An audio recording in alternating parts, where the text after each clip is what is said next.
সম্মানিত ভিউয়ার্স, আসসালামু আলাইকুম।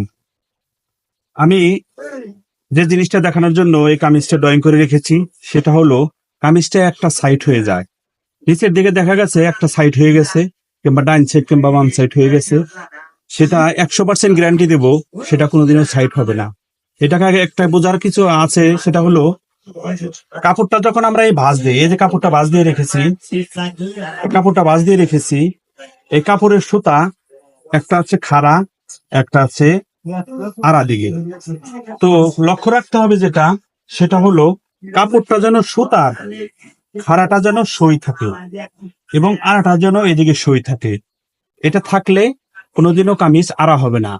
যদি মনে করেন আমার যদি এইটা সই করতে যাই, তো দেখা গেছে এইভাবে মিলাতে হবে, কিন্তু আমার আড়া সুতা মিলিতে যাই সেরে এই মাথাটা অনেকটা ভিতরে চলে আসছে। সেটা আসুক, সমস্যা নাই, কামিজটা কাটিং দিতে হবে পুরা সুতা খাড়া দিকে একল রেখে। আমি যেবার নিচের দিকে এই পাটটা সমান করে ধরে এরকম ভাবে ঝাঁকি দিয়ে আমি কিন্তু কাপড়টা বসিয়ে নিয়েছি। তো এভাবে বসিয়ে নিয়ে আপনারা কামিজ কাটবেন, 100% গ্যারান্টি দেবো, ইনশাল্লাহ কোনো দিকে কামিজ আড়া হবে না।